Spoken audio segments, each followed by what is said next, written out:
Tell us a little bit about what you saw and being able to relay that message to Cora when you watched Kimbrel pitch and kind of help out so he wasn't tipping his pitches.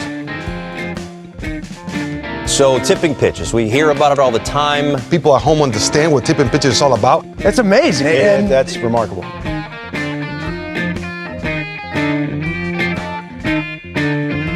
Alex, are you familiar with a little podcast called The Deal with Alex Rodriguez and Jason Kelly? I am. I'm quite familiar with this podcast. Yes, the sacred texts, as I like to refer to them. Now, listen. I know that we are doing this podcast one day early, so that we can focus exclusively on playoff baseball. We're in the middle of baseball's high time, the middle of October here. But this is too juicy for me not to lead the podcast with it. Do you know who appeared on The Deal this past week? By the look on your face, I know you don't know. No, I don't know. Which is, an oversight on my part. I just want to say, for transparency's sake. You're not tapped into these pods. I'm like not. I I know. You're not monitoring the situation. You're not surveying the landscape. No. Maybe you should be. Mm-hmm. If we traded jobs for a week, who would do better? Define better. I think I could make some very entertaining podcasts. It'd be a little avant-garde, maybe. People would be like, why didn't he let him finish his sentence there? I know. I think you would do better. You know a little bit more about audio generally than I do about like renewable energy. That's fair. David Rubenstein was on The Deal. Okay. David Rubenstein, who hosts a TV show over at Bloomberg. The Deal being a Bloomberg podcast, you can see how this appearance was massaged. You can see how they got this get. I listened to it. He is so boring. I know. He never says anything interesting. However, I pried something, just a minuscule, tiny little interesting moment out of this podcast appearance from David Rubenstein to talk about with you here on our podcast. Amazing. I'm going to play that clip for you right now. It's fun. I can see why people who are owners enjoy being owners. You're treated with some respect in most cases, not always. You're building something. You're doing something to help your local community. And I can see the pleasure that people get out of owning sports. And if I had it before, maybe I would have done it earlier, but I didn't. Did any of the existing owners, the more senior owners or folks who've been in the game, did they give you any advice when you came in? Awesome question, first of all. I just want to stop it right there. Good question. First good question I've heard asked in the history of The Deal. Yes. One owner said, I like you. You're a good guy, but you should have paid a higher price. So what do you mean? He says, well, I think my franchise is worth more than you think it's worth. In other words, I think baseball franchises are worth more. And so you didn't pay a high enough price. Right.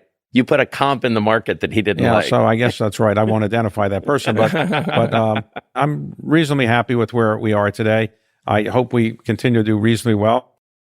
Who do we think that is? The Baltimore Orioles, by the way, he said the word Baltimore in his Baltimore accent. Yeah. Actually, legitimately 75 times in this interview. It's almost impressive. It's almost impressive. Who do we think said to David Rubenstein, you didn't pay enough money? The $1.75 billion sale price of the Baltimore Orioles suppressed the market of what franchise to the point where that owner called him up and said the first thing that he said to him was, you didn't pay high enough. Do you have a owner in mind? Because I can think of a couple. Well, a few came to mind immediately, but I'm so curious to see if they're the same as yours. Well, the first name that came to mind was Montfort, who is sort of known as the ringleader among a lot of the anti-labor owners. Reinsdorf as well feels like a more reasonable answer. If you're looking at a guy whose team could potentially either be for sale or who at least is trying to juice his own market in the coming 5 to 10 years. Is there any overlap in our list, though? Were you going a different direction? I had two in mind. One was Reinsdorf. Okay. I agree with you on that. Yeah. Especially like Midwest owner to semi-Midwest owner, Mid-Atlantic owner, they kind of play. They're in the same sort of value group. The White Sox would probably sell for around the same amount of money. If they sold at this point, now that they've run the organization into the ground, they probably would sell for a little bit less. Yeah. Well, and Reinsdorf is, an elder statesman, not just of baseball ownership, but like sports ownership, right? So he would be the kind of guy, for better or for worse. He is old. The other one in that ilk, I think he probably holds that role. The other one that came to mind was the Learners. Mm-hmm. Because those two franchises are very closely linked in terms of market value. Yes. In terms of sale price, I assume, in terms of TV contract. What one sells for is probably going to have a lot of impact on what the other one would sell for. However, I don't know if they're talking at all right now because they have various legal disputes over who is entitled to what and what is going on with Masson and who owns that. So I'm not sure if the Learners would have called Rubenstein up, but that is the organization that came to mind. I like where your head is at with Monfort. That's really interesting. Like, look, Monfort calls every owner just to give them the skinny. Right, He's exactly. like, here's what you did wrong already. Get in line. Right, peer to peer. Look, I know there's Manfred with his diatribes from up on the hill, but let me speak to you, as just one of your friends, a guy who you can trust. You can lean on me. You can count on me to lead you in the right direction through this ownership. I'm so glad you mentioned Rubenstein because he's on my list. What? That we're about to do. We're about to do a special public feed edition of 3 Up, 3 Down. And playoff edition. And he did a playoff edition, and he wormed his way on there mostly because he's boring, actually. So this is great. I appreciate that lead in. And we didn't even plan this. Incredible work. Us separately consuming David Rubenstein's media appearances this past week. That's where we're at right now. You can never say we're not doing the work. No, some work. Someone's definition of work is being done here on this podcast. Mm-hmm. As Alex mentioned, we will be doing 3 Up, 3 Down playoff edition here in October. For those of you who are new listeners or who are not patrons or who have maybe forgotten what 3 Up, 3 Down is, 3 Up, 3 Down, 3 things that bring us baseball joy, 3 things that detract from our baseball joy. We each do our own list. This has become a Patreon exclusive segment that we do every other week throughout the year. So if you like what you hear on this episode, you can check out the Patreon, patreon.com/tippingpitches, and you can get the entire back catalog of all 3 Up, 3 Downs for this whole season. We decided to bust this out here on the main feed because on the Patreon episode this past week, we did an audio diary of our trip to the National League Division Series at Citi Field, where I don't know if you've heard, but the New York Mets eliminated the Philadelphia Phillies. I know I'm breaking this news to a lot of people listening to this podcast right now. Yeah, myself included, actually. So you were nowhere to be found when it happened. So you were just down somewhere in the bowels of Citi Field while Francisco Lindor was hitting series-winning grand slams. So a lot of good stuff over there. Like I said, the audio diary just came out a couple days ago that features audio that we recorded from the stadium, as well as like live reactions. And we ran through the experience of that series by talking about the affirmations that I was saying to myself throughout each game. I thought it was fun. Mm-hmm. I don't know. I thought it was a good episode, so go check it out. If you want to just do like a little preview, Patreon does this thing now where you can sell individual posts. So if you're not ready to quite sign up at the highest tier to get access to those bonus episodes, you can just buy the individual episode and see if you like it. I'm breaking that news to you live on the podcast as well. Yeah. New features, look at them. I might go and buy the most recent episode and check it out. Because you don't remember it happening? Or? Pretty much, yeah. So that was a lot of throat clearing. All that being said, we are going to do 3 Up, 3 Down playoff edition. And this will be covering all of the wild card round, the division series, as well as I assume you have some thoughts about the upcoming championship series. Maybe we'll just talk about them more broadly. Before we get to that, I am Bobby Wagner. I am Alex Baisley. And you're listening to Tipping Pitches.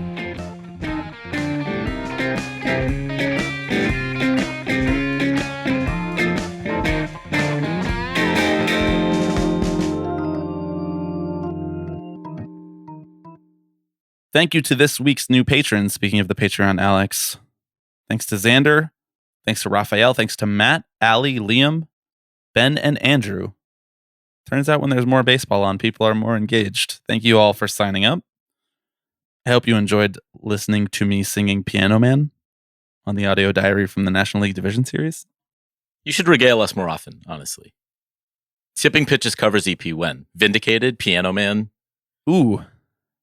The Anthem by Good Charlotte, The Anthem by Good Charlotte, and the National Anthem by Francis Scott Key, as well as God Bless America, rolling straight in to take me out to the ball game. Yep.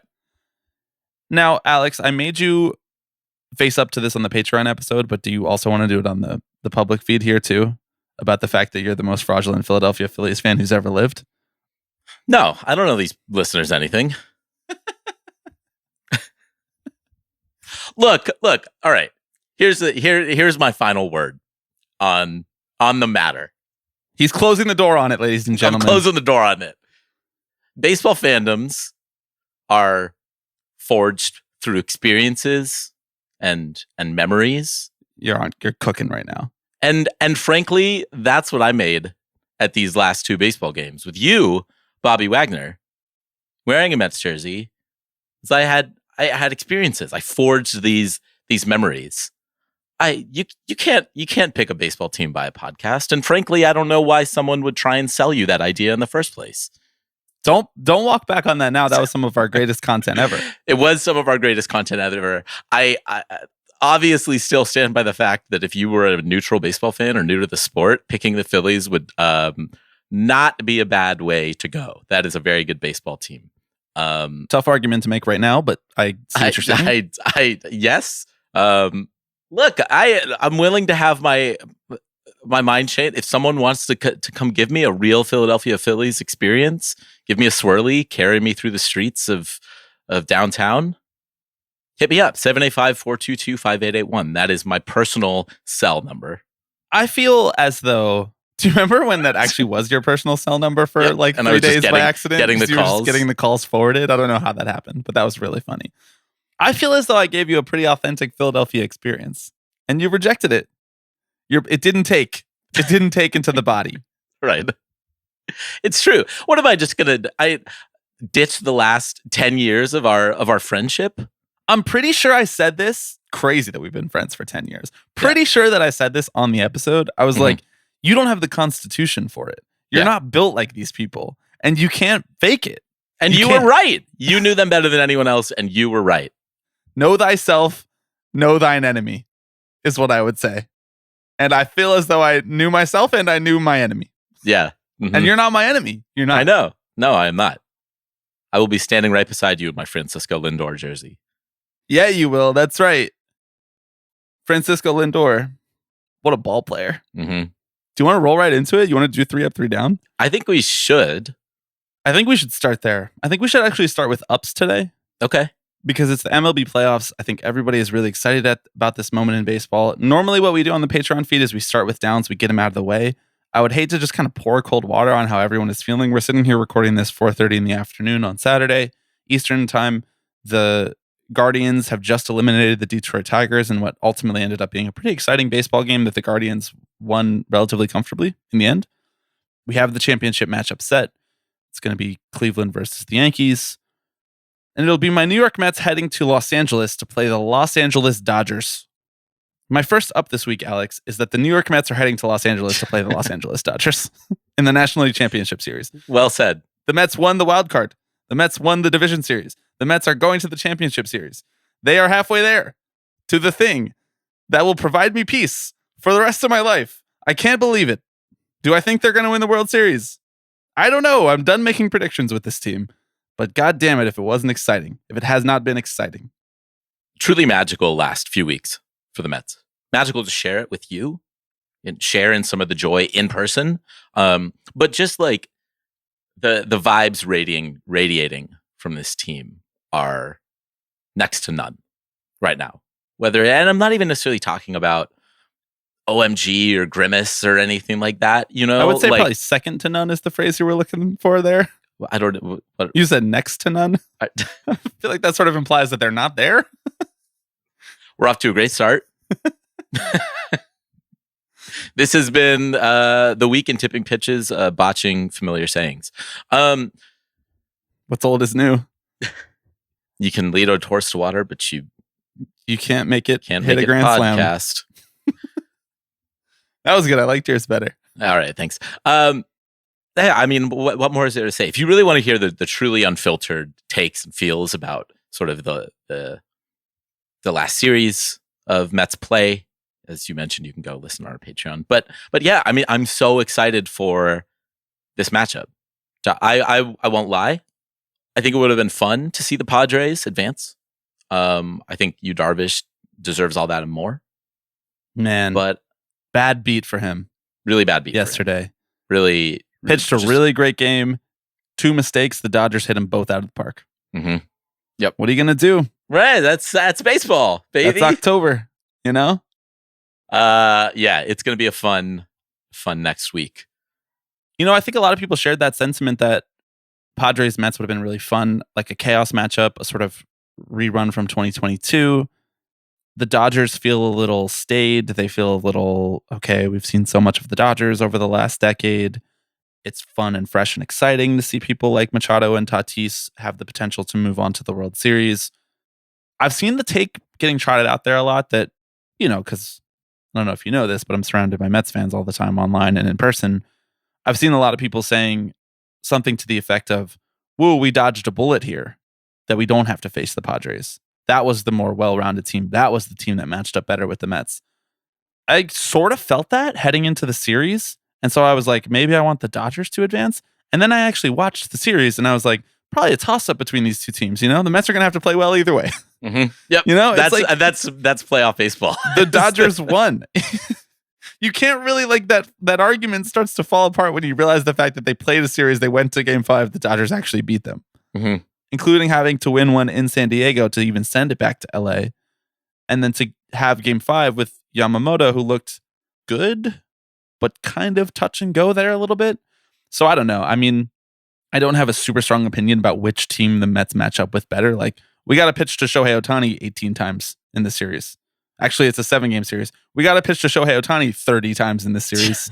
You know, that doesn't feel good. That doesn't feel good. No, he's still the best player on planet Earth. The Dodgers are still very good. But, you know, it's fun to see these two underdogs kind of actually scrapping it out. You're going to do this now? Yeah, we're going to do it. You want to do underdog chat? I'm willing to do what's underdog. I'm willing to do payroll chat if you'd like. But maybe we should save that for downs. We can. Is it on your list? No, it's not. Okay. Dude, the payroll thing is just like, who cares? Yeah, who cares? I don't care. Just who cares? So my first up is obviously the Mets. Listen, I'm not going to bombard everybody here. I know not everybody listening is a Mets fan, although there are plenty of you. And I welcome you all. And I hope you are experiencing joy to the fullest the way that I have been over the last couple weeks. But I know that everybody has varying interests here. So again, if you're a diehard and you love the Mets and you want to hear our true experience of watching the Mets eliminate the Phillies, like Alex said, patreon.com/tippingpitches. You can go check out that most recent episode. I think it's $3 because that was the minimum that you can set per post to buy per post. And it's $12 to sign up for the top tier to get that and our entire backlog of Patreon bonus exclusive episodes. Pretty good deal, in my opinion. But hey, you be the judge. You be the judge. Okay, what's your first up? All right. Well, while we're talking about the Los Angeles Dodgers, my first up comes by way of one Enrique Hernandez, who last night, on following the Dodgers clinching of the NLDS, got on national television with Ken Rosenthal, asked, "Are we live?" And then proceeded to drop an F-bomb. Right? Ken Rosenthal had asked him, you know, what makes this team different from past Dodgers teams, right? And that man says, "'Cause we don't give a fuck." This was actually all 3 of my downs because I don't support that foul language. It was incredible for a couple reasons. One, protect because our youth, Alex. There's children watching. There were people who were like acting like Judd Apatow, you know, like post Will Smith. Glabber was like, "How Wait, could post he do what? Post? Do you remember this? Do you remember this? Will Smith, the Dodgers catcher? Dodgers catcher. He's a pitcher now. went on stage. God damn it. Keep it going. Come on. No edits. Mostly I mean, I appreciate this because Kike Hernandez is a joy, the little grin that sort of spread across his face after he said it, you know, and making eye contact with Ken. Like, I know what I just did. Beyond that, it's a nice little trend of baseball players embarrassing Ken Rosenthal? Like we're rapidly headed towards someone, Jesse Winker, giving him a wedgie on national television. Don't and I get can't too wait far for ahead of yourself. Don't get too far ahead. Ken is coming here in this year 3 Up 3 Down. Okay. All right. We'll save it. This Dodgers team has a weird energy, in part because like half the team is on the IL. So it's just like, I guess we have a bullpen, and we also have Ohtani. Yes. Weird energy. Not the like sort of juggernaut energy that I feel like we have felt in years past. But once again, as you just mentioned, they still have Shohei Ohtani and Mookie Betts, a hobbled Freddie Freeman who steals bases for some reason. Like it's like they're all right. They're all right. That's a decent lineup over there. My second up this week, Alex, is the fact that bullpens stink. Now, some of these bullpens have done their part and more. I would say the Dodgers in that bullpen game where they used, I think, 8 pitchers or 9 pitchers potentially, they did their part. But bullpens, and particularly closers who have been untouchable for like 2 years straight, have looked human in this October. Here's a list of incredible relievers who have gotten smoked in the month of October. Emmanuel Clase, even though he shut down multiple games in this division series, he gave up a 3-run home run to Kerry Carpenter. That's half as many earned runs as he gave up this whole year in one swing of the bat. Devin Williams, 3-run home run to Pete Alonso in the 9th inning. The first go-ahead home run in the 9th inning of an elimination game in postseason history. Alex. And Devin Williams is as nasty as they come. Love Devin Williams. Sorry that it had to come at his hands. Carlos Estevez, who the Phillies traded for at the deadline to be their closer to shore up the back end of the bullpen, he gave up a back-breaking grand slam to Francisco Lindor, as well as runs in his other appearances too, to lose the series against the Mets. Ryan Presley and Josh Hader, 2 guys who we have seen do wonderful things in the month of October over the last few years. Presley in particular, he has been the guy that the Astros have gone to time and time again to shut it down in this amazing playoff run that they've had. They got smoked in their series while they got eliminated in the wild card round. My beloved Edwin Diaz hasn't looked super clean at all times. He got beaten game 2 against the Phillies. He didn't look great in the first round against Milwaukee. Now he's thrown approximately 3,000 pitches in the last 8 days. So maybe this couple days of rest, at the first days of rest that the Mets have had, will right the ship there. But he got beat. And then lastly, I mean, this is kind of a little bit of a cheat because this was the last day of the regular season, technically, in the doubleheader between the Mets and the Braves. Raisel Iglesias, who has been locked down all year, gave up the home run to Francisco Lindor in the top of the 9th inning that sent the Mets to play the Brewers instead of playing the Padres. And now the Mets are still playing. And where are the Braves? Great question. What are the Braves up to these days? A couple of them are at the Trump rally and the rest of them are probably in Cancun. It's just been really entertaining baseball. It's like we assume that these guys are going to slam the door shut. And I got to say, not a lot of slams so far. I have not heard the door slam. It's been a lot of quiet, gently closing it, softly, allowing everybody to sleep. It's like when you swing the refrigerator door shut behind you and you're like, it'll close. Then you look over 10 minutes later, you're like, oh my God. Yeah. That's how watching bullpens have felt this October. And then the milk is spoiled. Yep. Tough. Yeah. And then you have to go back to the grocery store, get new milk. Right. And then you haven't budgeted for it. And have you seen the price of milk these days in Joe Biden's America? And have you done your laundry yet? Because you might as well now you're doing errands. Oh my God. Yeah. So and then your whole weekend is blown up. Exactly.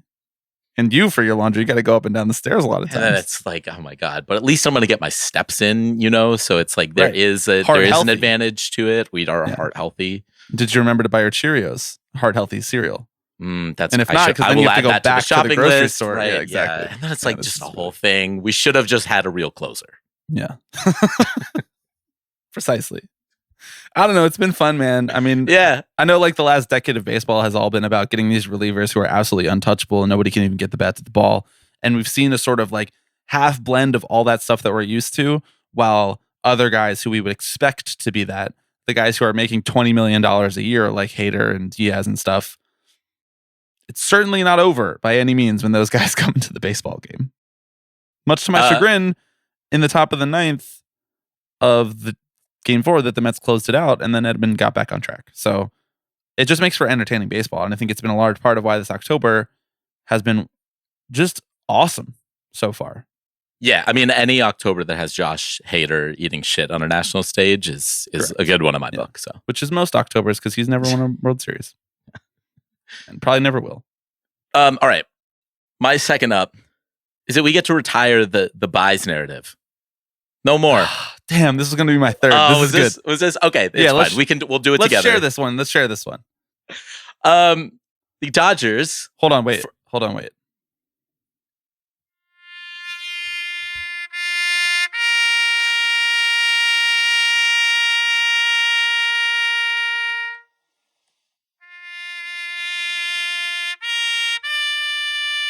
Something playing. I can't hear anything. You're just gonna have to sing it for me. I'm playing taps. That's for the buys narrative. R.I.P. Really emotional one. 21 gun salute. We're gonna fire him off. Yep. Yeah. Really unfortunate turn of events for baseball fans in swing states, I guess. For people who want to get on TV and not have to learn something new to say. Yeah, exactly. The Dodgers, obviously, the 1 seed, beat the Padres, first NL division champion, to make it through the NLDS in the new format. in the new format, not ever. Yes. In this shocking statistic. It's a crazy statistic. Yeah.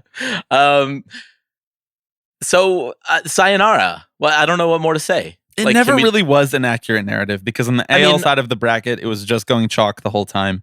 And on the NL side, it's just not even close to a statistically relevant sample size. This is 4 series that we're talking about in baseball, which is already a coin toss more or less. And when you cut the series down to 5 games, it might as well be a coin toss with your eyes closed at that point, you know?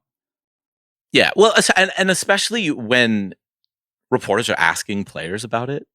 You know, like, hey, do you think the bye impacted you? And almost universally, they're like, nope, we just didn't play good enough. We'd rather have the bye, you know? Exactly. That should be the final word. I mean, except for the 2023 Braves. I honestly blame this on the 2023 Braves because they were all weird about it. Yeah. Mainly like Travis d'Arnaud, who is like one of my guys, you know? Right. Like, suck it up. Don't like it, play better. Yeah. Or play worse. I don't know if you don't want the bye. Right, exactly. You have 2 options here: play better or play worse. You were in control play of the exactly destiny. as good as you played, Travis. Anyway, that makes me happy. I'm sure that's the last we will ever hear of it. We've got 1 versus 2 on the AL side, and we've got 1 versus 6 on the NL side. So basically, we have the 3 best teams plus 1 quote unquote big underdog. Now, your mileage may vary, of course, on whether or not the Mets actually count as an underdog because people are like doing blood feuds online over whether or not you're allowed to use that word for a team that has a payroll over a certain number. But this is basically the platonic ideal of the playoff structure that we would want. We have 2 of the best teams facing each other on one side, 1 of the best teams with the game's biggest star on the other side versus an underdog. You know, you want a little bit of a Cinderella story.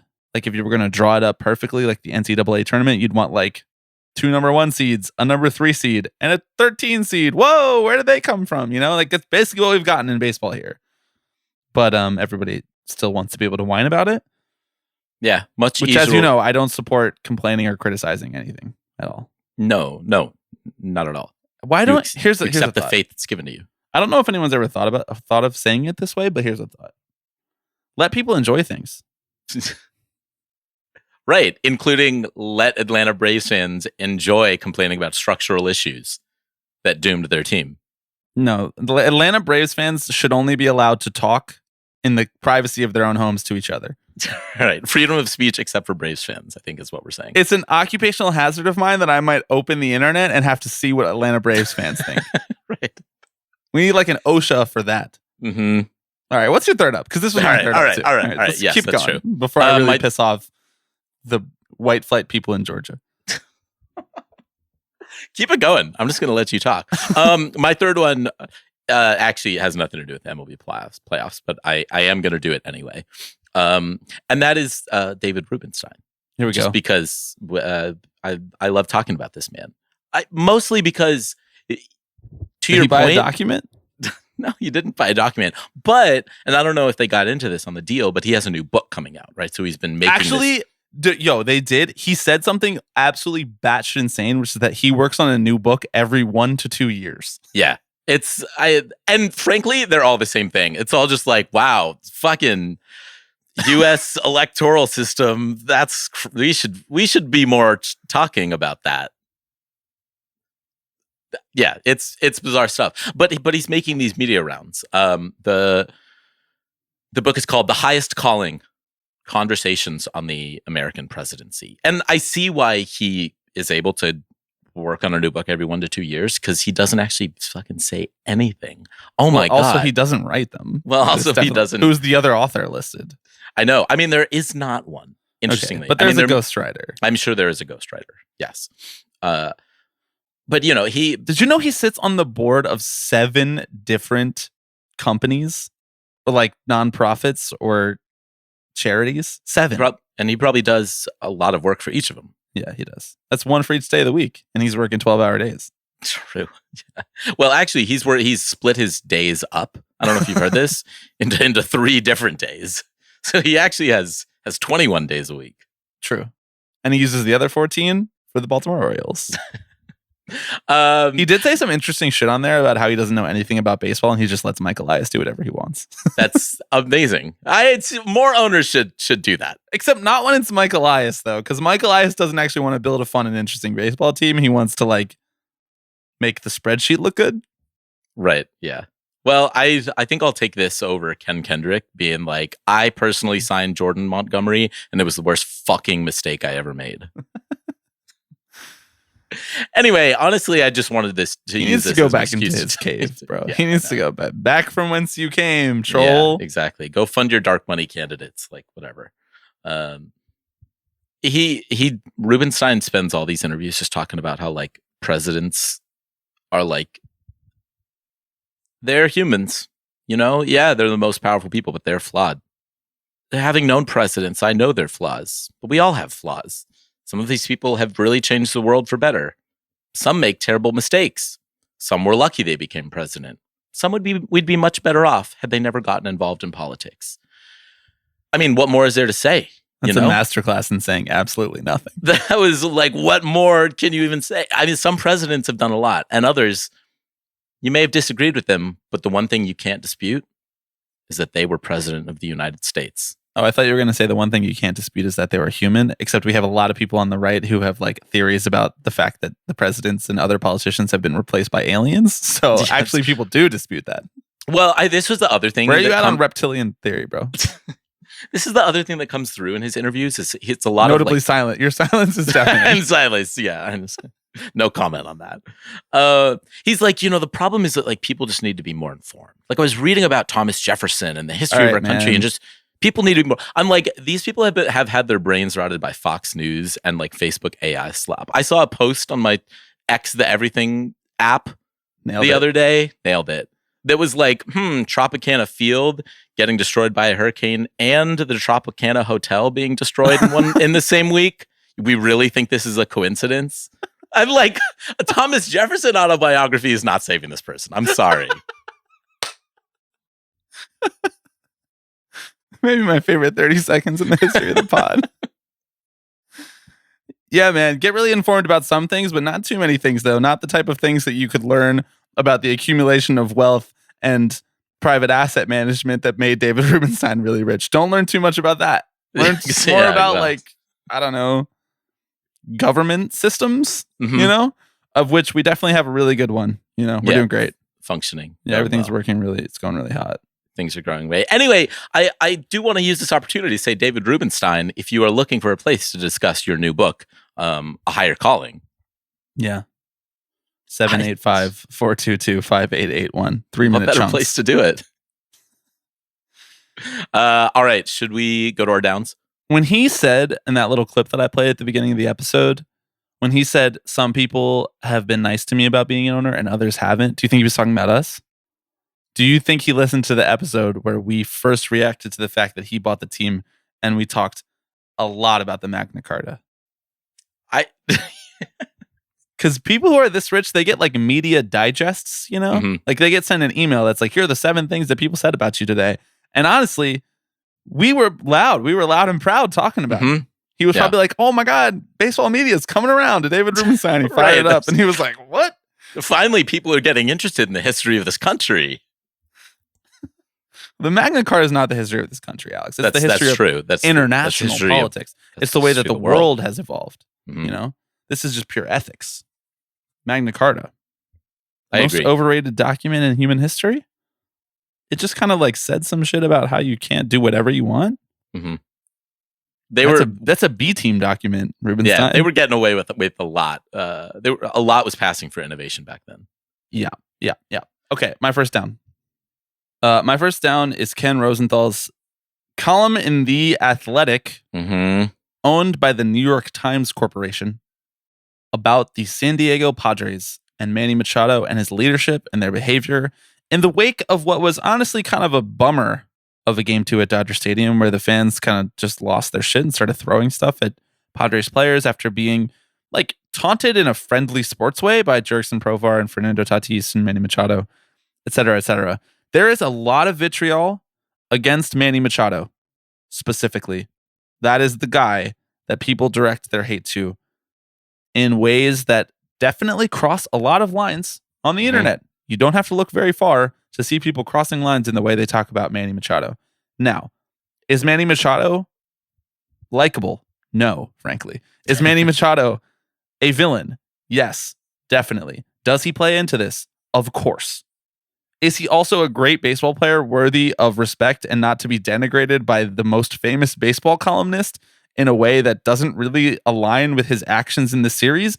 Yeah, man, like, what are you doing? This is a weird column from a guy who makes his bones on being like a level-headed media member who's taking a smart approach to a lot of these stories and digesting them, and he's well-informed and he sees the different valued perspectives within the game. Like, this is Ken Rosenthal's thing. He's not like a reactionary, angry columnist who writes stuff based on like your average 72-year-old fan who sees Manny Machado and thinks that guy's a dirty player. We should play beanball with him. You know, like that's not his thing. And so it was weird to go all the way out of his way to write a column like this, and to also at the same time like hit Profar and Tatis as collateral damage in it too. For the people at home who aren't aware of the story, do you want to read the... Yeah, I don't mean to get too far ahead of myself. This column is titled "The Sinister Sling and the Multitudes of Manny Machado." It was about, for people who maybe weren't following, this was much earlier in the NLDS between the Dodgers and the Padres. This was Game 2. It was honestly a Padres rout, and they were kind of letting the Dodgers crowd have it. Profar robbed a home run early. He kind of like stared in the crowd and taunted them a little bit. Tatis hit a home run. Machado, I believe, hit a home run too. And the celebrations were just kind of ramping up the crowd. Tatis was hit with a pitch by Jack Flaherty, and then there was some chirping back and forth between those two players. Machado, man, how do I even accurately characterize this? Tossed a ball in the direction of the Dodgers dugout a little bit faster than you would normally toss a ball in the direction, but it hit the fence and nobody was hurt. And everybody kind of lost their shit about it because Dave Roberts said something in the post-game press conference about it. And he said something about how he was like alarmed by this. And so there was a lot of back and forth. Some of that back and forth was about the sinister sling, as Ken Rosenthal is saying, but really it was more about the antics of the Padres towards the Dodgers crowd and the bad blood that exists already between these two teams. And I think was stoked more in this series for sure. Antics being like Fernando Tatis, wagging his tongue, or like fake dabbing tears from his eyes, or Profar tossing a ball into the stands to a fan, like very loose, interpretation of like them taunting the fans. Like it's a very loose definition of provocation, more or less. It was not that provocative in the normal realm of the game. Now, Machado and the Dodgers clearly have history. He was on the team in 2017. He sucked in the playoffs. He was only there as a rental. He left immediately, went to the Padres. Dodgers fans don't like him, period. He's had multiple plays where he has spiked a player or came in hard with a slide. He's had moments where he's not run out a ground ball to first base, and he's given quotes about how he's not a Johnny Hustle. And so he triggers like all the right combination of fans to where he has like a storm of people who hate him. And then there are people like us who just like frankly admire how great he is at playing the game and how talented he is, and don't really care all that much about whether or not he's like a hashtag leader of men. But Rosenthal wrote in his column, and I think this is the article, or this is the paragraph that was getting passed around most often as like, all right, man, you found the line and you took a couple steps past it. Mm-hmm. At the moment, one thing seems clear. The Padres aren't just a heck of a team. They're also inside the Dodgers' head. Teams often take on the personality of their leaders. As the Padres' leader, Machado is entirely willing to engage in conduct some might consider unbecoming, and he's unapologetic about it. The best way for the Dodgers to deal with him is to beat him, and that will be easier said than done. Machado is far from the Padres' only irritant. Fernando Tatis Jr. is a smiling, dancing peacock. Jurickson Profar is the kid who pulls the fire alarm at school and then asks, quote, "Who? Me?" It's just patronizing, man. It's like, and it's not really like an assessment or adding any information that you can't get anywhere else. It's like, forgive me for the word, because it's like, I don't often accuse like another member of the media of this if I don't know that they are, but it's lazy. It's like, this is the lowest hanging fruit that you could have put in your column to get clicks. And you did it. You chose to do it. When you have this huge platform, you're on TV, you're in these locker rooms, there was a better way to do this story. And that doesn't mean that I don't like every story that he writes and don't think that he's like generally a force for good in baseball media compared to some people, because he is. But this column, not for me, bro. To your point, it was just lazy. It was corny and was not adding anything useful to the discussion. And I appreciated, Tatis, I suppose, taking it in stride, right? He did the little post on his Instagram where he put the dancing guy emoji and the little peacock, right? Because I mean, it's not the first time that any of these guys have dealt with this sort of thing, right? Yeah, it was weird that the Padres then like boycotted Ken Rosenthal and like wouldn't talk to him and allow him in the locker room. That was weird. I think that's fine. Really? I mean, I don't think that they needed to go out of their way to like clear the air with him, but to like not even allow him in the locker room as a normal member of the media is bizarre. I mean, okay, so get a different media member. Like if you're, Fox is what it was on? TBS? Fox.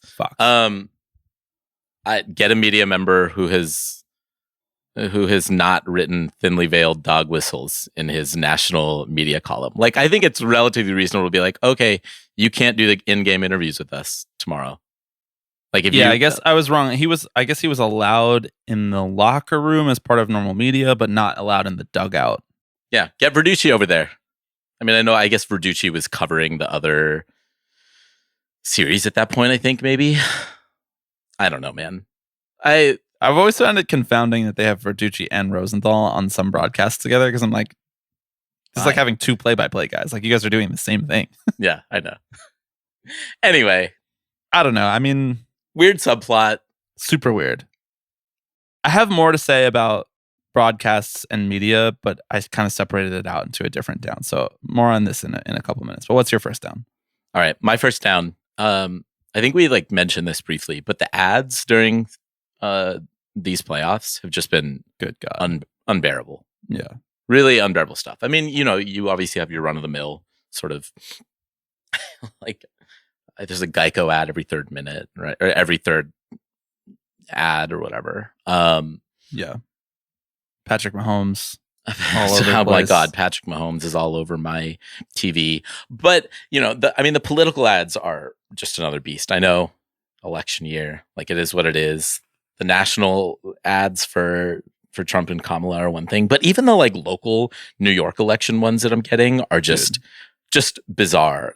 Kirsten Gillibrand being like, "Look, I'm looking out for working families too, and that's why I'm stopping the migrant crisis at our border, because I'm about people, not politics." I'm like, whoa, what the fuck? I was getting ads like that during the Mets series for Milwaukee politicians. I'm like, you guys are worried about the border? Yeah. The border of what? I saw this one today that was like, if you live in Suffolk County, Illinois, this ad is for you. We may live up here in New York, but we're still feeling the crisis at our border. I'm like, yeah, well, like Suffolk how? County people are like, MS-13 is in our schools, basically. Right, like that's right, what they exactly. think. Yeah. MS-13 a myth? Mhm. Like, I don't know, man. It's brutal. Actually, the one that has gotten under my skin the most is not a campaign ad, but is the ones from a financial advisor. I won't say their name because no free ads, but whose tagline is like, the key to being rich is knowing what counts. Fuck off. No, get out of here with that. Come on. Some All right, really bad slogans going on in the world right now, and you can tell Yeah. that they're just like, nah, it doesn't, whatever, you know? Yeah. They're like, it's fine. There's another one whose slogan is booking.com, more like booking.yeah, but booking.yeah doesn't go, it just leads you to a dead page. Like there's nothing there. Is that right? Like, you actually yeah. tried it? Of I course did you try it. You're the best. You're the best. Also, Anyway, they're sending their booking.com, finest this October. dude, booking.com, it's really funny that they, number one, sponsor like the whole MLB playoffs. And number two, I've been listening to hang in here with me. Okay, all right. There's not that many like daily New York Mets podcasts out there. So I listen quite often to Jerry and Jolly, who host a podcast called Shea Station, which is part of the John Boy Media Network. And so the ads that run on their shows are just like generic John Boy ads read by Jake or whatever his name is. What, Talkin' Jake? Is that what we call him? He's talking? No, we don't refer to him. Talkin' Jake? You're kind of sort of like a Talkin' Alex, you know? That's what you do. You talk. Yeah. Talkin' Alex. Mhm. And he reads booking.com ads Oh my just God. constantly. And it's like, now that the MLB playoffs are here, it's your chance to explore America, you know? Use booking.com to go to that city you've always wanted to go to see this MLB playoff game, I guess. I don't really understand the connection. Like, Yeah. You would choose to go to Cleveland right now, of all times, to see a Guardians playoff game, but you're not from Cleveland? Like, it doesn't really track for me logistically. But that's not my job. That's someone else's job who probably makes like $330,000 a year. But during the during the Olympics this past year, there was a whole scandal with booking.com about how people were trying to travel for the Olympics, which were in Paris, through booking.com, and they would show up at the place that they were told to go, and it would be like infested with rats, or like there'd be like one lantern hanging from the ceiling and no beds, you know? Like, and so it was like all these people who were trying to travel to France for the Olympics, and they just couldn't get their money back. And it was like an international thing. Like, whose job is it to enforce this? Like, to give them their money back? The support was not helping. I'm like, this is not a real company, guys. Like, I know this never stopped MLB before, but like, I'm sure that there are more regulations and it works better in the United States. And it's probably just a way of like redirecting you, like Kayak or whatever, and they take a fee. But just like a shred of due diligence here, maybe just like a shred, just a little, like a modicum, your favorite amount, a modicum. Yeah. Hey, man, the rent sinkers are here. What can you say? Always have been. That ad space has to be filled somehow. Okay, my second down is, I think that this has been an amazing playoffs on the field. I think it's about as bleak as it's ever been in baseball media right now, broadly. And I know I've already talked about Ken Rosenthal, and I thought about putting these as one thing, but really they're kind of two separate things because I don't think Ken Rosenthal is really who I'm talking about when I'm talking about this.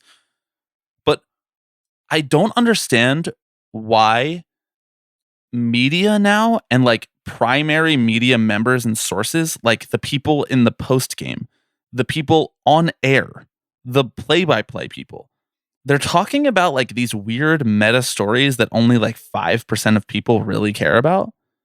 I'm like, you guys know that you have like the game there, right? Like the game is happening. You can talk about the game. You don't need to spend like 3 innings talking about how the bye affects these two teams. Like, we're watching the effect right now. We're watching the games. You don't need to talk about like the meta things that people are arguing about on the internet and incorporate it into the primary product. That's what like podcasts are for. That's what the radio is for. That's what blogging is for. It's been this like weird backwards creep of like the internetification of like the main thing, the broadcast, the games, the things that people are saying to each other in real life.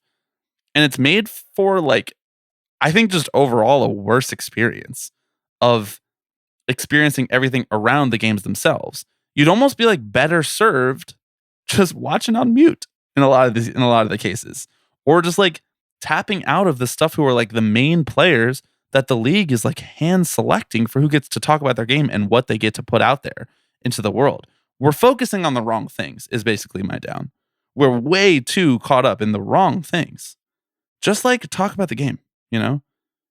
Don't spend a whole game talking about like culture wars over how we use relievers. Like that's what we're here for. We got it. It's under control. You know?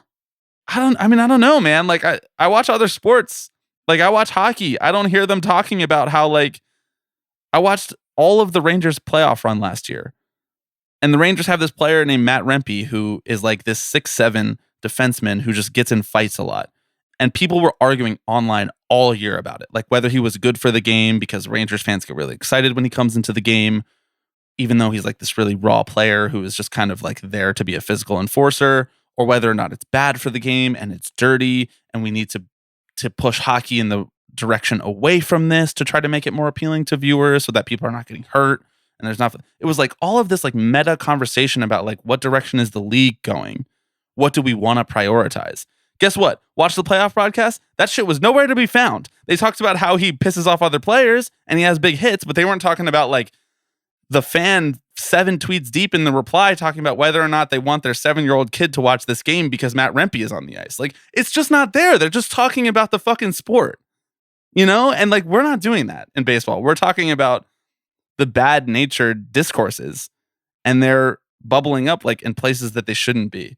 Perhaps I sound crazy. Like perhaps I sound like I'm too tuned into these things. I really feel like it's gotten to a fever pitch this year where people are just focused on all the wrong things. All of the wrong things. Yeah, dial it back. Broadcasters, know your lane. We do the shit posts. Where is fucking Joe Buck just being like, end the pitch? And the hit. Quite and the literally. Pitch, oh my hit. God. You know, just like, give me that again. Come on. Please. Yes. Joe Buck. Oh my God. Is this resonating with you at all, or do I just sound like a crank?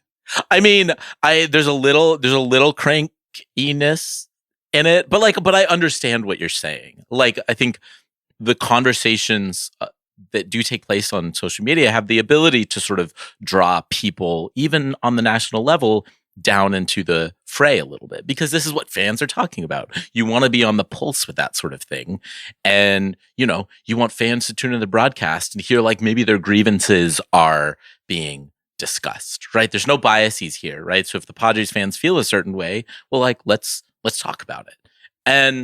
But like, this is what like some fans are talking about. Well, right. A smaller percentage than you would think based on how loud they are online in comparison to like real people in the world. You know, nobody gives a shit about half this stuff. Yeah. Stop. It's ruining our fun time. Yes. I mean, the internet was a mistake. Hot take. I know. He says on our podcast hosted on the internet. I'll take one for the team here. Fair. I agree. And the internet was a mistake. So were podcasts. Right. But here we are. Doubling down. Right. And yet we live in a society. So what are you going to do? This is really true. I actually forgot about that. So thank you for pointing that out. Haven't seen the new Joker then, I assume. Did you see the first? You didn't see the first Joker? Yeah, I did. Did you really? Me? Yeah, of course. Bro, that was like my personality for like 3 years. Yeah, I didn't. It was weird when you had the face paint on for those couple of years when we were doing the pod, but I didn't think you didn't much quite of get it, but yeah. What's your next down? All right, my next down. I'm all worked up. I'm like breaking a sweat over here. I know. I always love this when you have like a really like hyper specific beef, you know, a really hyper specific bone to pick with like titans of MLB broadcasting or whatever. With the media, capital exactly. T, capital M. Things are really bad and somebody should do something about all the problems. And frankly, I agree. In our replies on Twitter, someone was saying like, you know, because every once in a while I'll be like, hey, you know, the playoffs are coming around. Any baseball podcasts that you recommend I tune into? And some people will tag us. And people will like describe what the show is, and, which is useful for us because we don't really know what the show is. Right. And someone said the other day, like, they're like Chapo for baseball. And I was like, that's just not accurate. Someone else replied and said, they're really more like citations needed for baseball. And I was like, nailed it. Not that helps us with the elevator pitch problem, because citations needed, love those guys, still sort of a niche concept, but still, people out there, they understand what tipping pitches is all about. They do. That was They're citations needed hour. I had to do it. You had to do it. Yes. Yeah. All right. My second down this week. We have not talked a lot about sports betting these playoffs. And I kind of figured we're doing a public feed, 3 up, 3 down.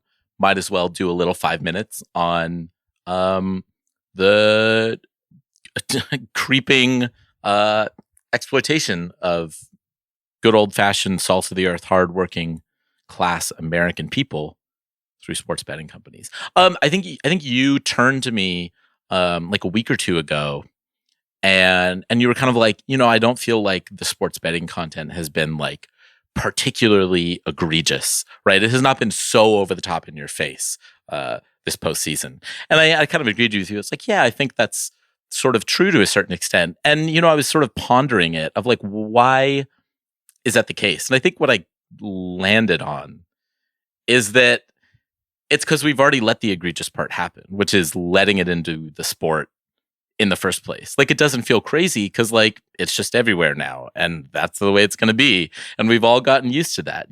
Before the Guardians Tigers game today, they do their little DraftKings like parlay of the day. Bet on Jose Ramirez to get a hit and Stephen Kwan to get 2 bases. I mean, it's not a great example because today's parlay hit, but did it really? It did, yeah. Dang, take that to the bank, bro.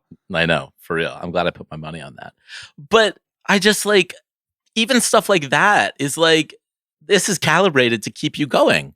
You get a winning bet every once in a while and you say, ooh, I got a little more juice for a few more. I mean, it's just pure exploitation of behavioral psychology to like just hook people. Yo, I think that we should, we're not going back from betting, right? We've released Pandora's box, so to speak. So I think that what we can do is we should allow someone in like a point counterpoint fashion to be there during these segments as well, being like, this likely will not hit. Yeah. Here's the percentage chance of this actually happening. Like, we have a sabermetrician there being like, here's the percentage chance of this actually happening. Here's what you're actually risking by doing this. If you want to do it because you think it's fun and it puts a little added enjoyment in, and this is just scratch cash for you, go ahead. But if you're actually banking on this hitting, here's the percentage chances of it. Yes, I was thinking about this exact thing today because I was like, oh, wow, great. I could win, $400 on a $100 bet. Great. Well, this thing has a, 15% chance of actually hitting, which looks a lot different from like when that is kind of high actually. But it's just, I don't know, man. Maybe we could get Google Cloud AI on this. They've been telling us a lot about the percentage chances things will happen in the playoffs. Be like, percentage chance Aaron Judge will get on base here, and then they tell us his on base percentage for the year. Right? Yeah. Really useful shit. Thanks, Google Cloud AI. Really appreciate that. To be honest, I wasn't really sure if I was going to like put this in my list today, and then again during today's Guardians Tigers game, I think maybe you were at Guitar Center picking up an XLR cable when this happened. That's not what I was doing at Guitar Center. I was playing drums for about an hour. You were playing some jams. You were like, if what would Neil Peart do? I love how Neil Peart is the guy that always everyone always thinks of when they think like rock drummer. Mm-hmm. Who even would you say second? Right, exactly. Like Ringo Starr. I guess so. There's like some people be saying stuff on each side about whether he's a good drummer, Yeah. When people are just like, Ringo Starr can't drum, and then other people are like, Ringo Starr is the greatest rock and roll drummer in the history of drumming. It's like that tweet of the guy who's like, you guys be saying stuff so definitively. I don't know, man. Sometimes I think it depends. That's how I feel about Ringo Starr as a drummer. Glad we cleared that up. That was a good little detour there. Back to betting. This is in the 8th inning. Emmanuel Clase is on the mound. I don't remember who's at the plate for the Tigers. I think there's like one out, maybe. Line drive to shortstop. Ryan Rocchio makes an amazing snag. And then someone pressed a wrong button because in the middle of the inning, it cut to a DraftKings ad with like David Ortiz. And it played the full ad and then started another one. And then they came back to the broadcast. That's awesome. And it was... I thought I was going crazy there for a second. I checked Twitter, and I was not the only one to experience that. But it felt so. You checked what? Sorry, fuck. Can we restart the pod just real quick, and I'll get that right? Yeah, I haven't liked how this one has gone anyway, so Okay, all right. Run it back. It just felt so on the nose. I was like, really? Come on. That's actually really funny. It was funny. That's a good slip of the finger for whoever pulled that one. The between pitch ads talk about things that have crept into our lives that we should not accept. Jesus. Yeah. It's unbelievable. God gave us between the innings 4 ads. Yep. God and the people who invented baseball, they gave us this natural downtime. They gave us pitching changes. Sabermetrics gave you more pitching changes for more ads. Now you're just frankly getting absurdly greedy. Yeah. It's ridiculous. It's like Reign of Terror level greed that we need to combat here. Not that And I it have starts strong right here. feelings about how we should do On it. tipping pitches. All right. Are you ready for my third down? Yes, give me your third down. You know, I was going to talk about Diamond Sports Group quiet quitting, but we could save that for the offseason. Yeah. My third down this week is actually a very serious one. And you actually already mentioned it. It's the roof at Tropicana Field getting ripped off during Hurricane Milton, which hit South and Central Florida. Actually, I don't know if it hit South Florida. It hit the Tampa area of Florida and much of the rest of the state and a lot of the southeastern seaboard area. Statistically, one of the strongest hurricanes by many metrics that we have ever seen in human history. And it ripped the roof clean off. The pictures are downright astonishing of Tropicana Field. Now, you know, I read an article in The Athletic by Sam Blum, who's a wonderful reporter over at The Athletic, who I like quite a bit and wouldn't mind having on this podcast if he listens. Sam, hit us up.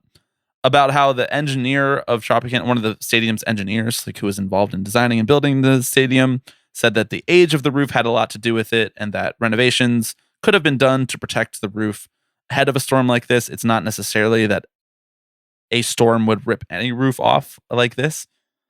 But still, it's like one of those things that just brings you to a screeching halt.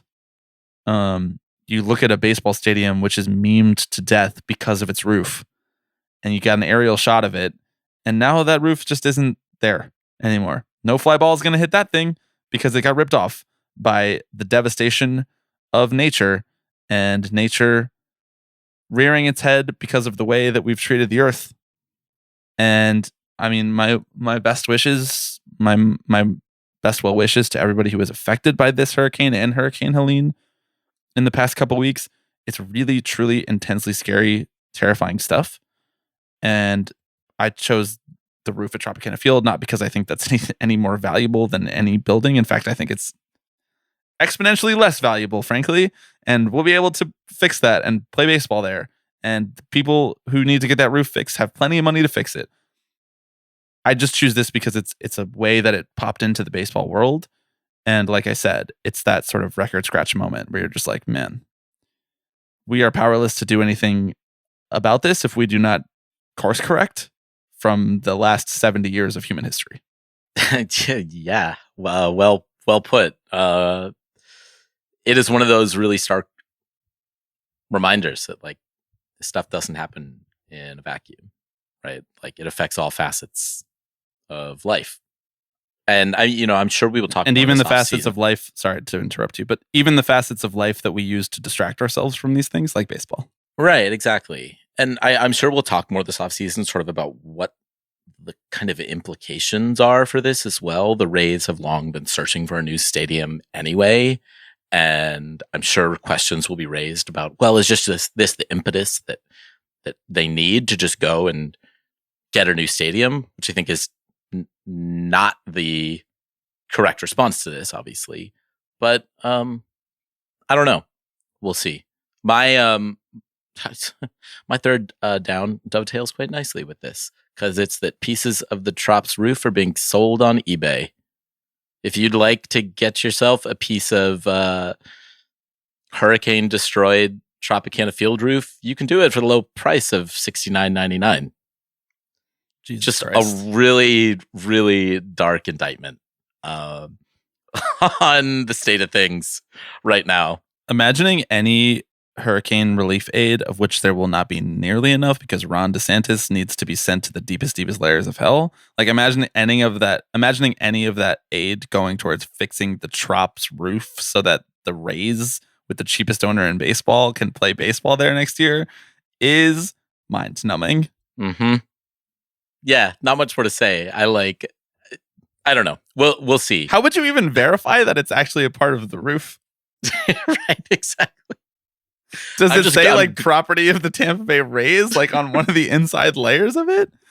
Right. Each piece has a unique serial number. Serial number, right? It's like hand numbered. It's artisanal.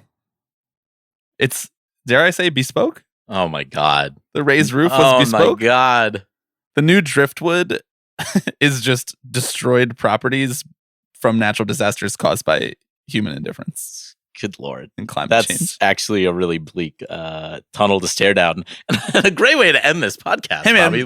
Well done. You tapped into Mad Max recently? They had some stuff to say. I am glad we did the ups first. This is why I wanted to do the ups I first. know. It's almost like I think about content, you know? Oh, content brain. It's almost like you're a producer. See, and this is why I couldn't do your job. Exactly. This is why I'm trying to produce the broadcasts from a third party perspective. I'm like, you guys, This is not, you're focusing on the wrong things. You could be a consultant. This is what I was about to say. Yes, I'm just like a modern day consultant. Hire me, Deloitte. Mm-hmm. Hire me, Bain.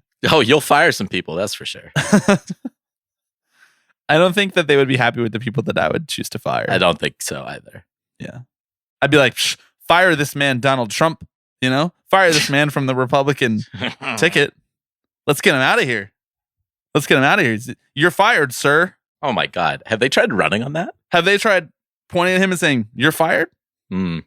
Do we know what you might be cooking right now? What would he do? Because we can't have another 4 years of that clown in the White House. Absolutely not. That Cheeto. I'd prefer that one was left at the bottom of the bag of Cheetos. Oh, you're running with the Cheeto thing. I really wish it was Lay's instead. Lay's owns Cheetos, I think. I think they're all Frito-Lay products. Wow. Wait, interesting. So you're saying, yeah, you got the option of Lay's, you got the option of Cheetos, but really you're all voting for the same thing anyway. That's exactly what I'm saying. That's exactly, you nailed it. I feel like maybe not one single person listening to this is following what the fuck we're talking about. So, are there any people listening to this still? Hello? Hello?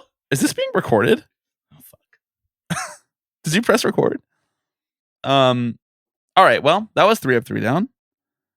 That last couple minutes there, I think a nice preview of what the energy is usually like on the Patreon feed. Yeah. No. Well done. Patreon.com/tippingpitches. Top tier gets you access to all of the entire back catalog of our bonus episodes, as well as those new ones as they come out every other week. Those come out usually on Thursday mornings, sometimes Friday mornings, depending on the audio production value of the episode. NLDS Audio Diary, most recent one. You can buy that a la carte if you'd just like to sample the Patreon. Thank you for doing the work. Are we going to do a Rubenstein book club this offseason? Well, we have many books to choose from. That's true. I almost was like, you got to listen to this interview. And then I just was like, no, you don't. In my head, I was like, I value my friend's time too much to tell him to listen to this interview. It's not important. He writes books called like The American Experiment, The American Story. Oh my God. How to Lead. Have we How to Invest. Oh, that's the one I want to read. Yeah. Well, I ghost wrote that one. So you probably learned all the lessons already. Mm-hmm. Has he ever thought of just like finding where Trump is and going up to him and saying, "You're not part of the American project." He's like, "Here, read this, sir, and you'll step down because you better understand the American project and how you don't fit into it." But here, the thing that you don't understand, I can't believe we're still recording, by the way, is that he's human too. You know, he has flaws. Oh, right. And the thing that we forget, frankly, the thing most people forget is that presidents are human too. I honestly don't have anything to add to that. Oh, we got the NLCS coming up, the ALCS coming up. This is a fun one, Bobby. Yeah, I'm really excited. I mean, I'm nervous. Yeah. But again, protecting my peace. I'm so excited that I can finally wear my heavy slime shirts again.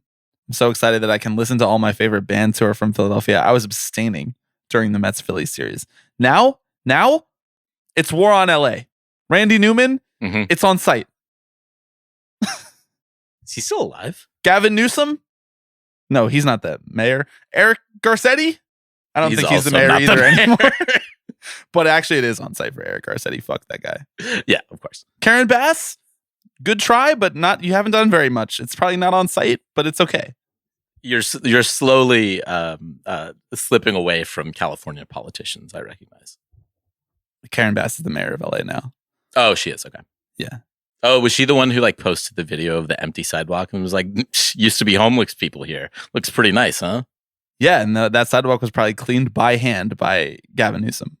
Right. Behind a bulldozer. You will or will not be punching one in for old Newsom. You mean for president? No, for governor of California, where you still vote. That's not true anymore. I always mix this up. Well, it was true until about like 8 months ago. So that's so crazy. Man. Anyway, should we end this podcast? Pennsylvania still thinks I vote in Pennsylvania, even though I've told them many times that I don't vote there. Read into that what you will. Are they sending you like absentee ballots? You have to request your absentee ballot in Pennsylvania, so they don't just automatically send it to you. But they do send me stuff that's like, here's when you can request your absentee ballot. Here's where you need to go to vote. I'm like, I've told you guys, I don't like, this is what I said on the documents when you called me into court for jury duty. I was like, I don't live here anymore. Right. Unregister me. The ex that will not leave you alone. It's just like, look, I don't want to meet up for coffee. Is the voting registrar of the great Commonwealth of Pennsylvania. Did I tell you I got called for jury duty last week and I did the one-time pushback? I was like, I'll do it in January. Why? Because I had pods to do. Oh my God. You can't expect me to go to jury duty during the Mets magical playoff run. That's just read the room. Kings County, read the room. Actually, that would be a pretty good bit. You go the next 2 weeks, no contact with the outside world. I'm sequestered. Exactly. I get back and the Mets are in game 5 of the World Series, the thing that I've been waiting literally my whole life for. Yeah. Good bit. Not one that I was willing to play out. I'm willing to do almost anything for the bit. That's not one of them. Thank you everybody for listening. Patreon.com/tippingpitches. You want to send us an email, tippingpitchespod@gmail.com. Voicemail 785-422-5881. Best of luck to you if you are a fan of a team still in the playoffs, unless you're a fan of Los Angeles Dodgers, in which case I would say I hope your team crashes and burns, even though I love many of the players and I would consider them my second favorite team in baseball. Thanks for listening. We'll be back next week. Hello, everybody. I'm Alex Rodriguez. Tipping pitches. Tipping pitches. This is the one that I love the most. Tipping pitches. So we'll see you next week. See ya!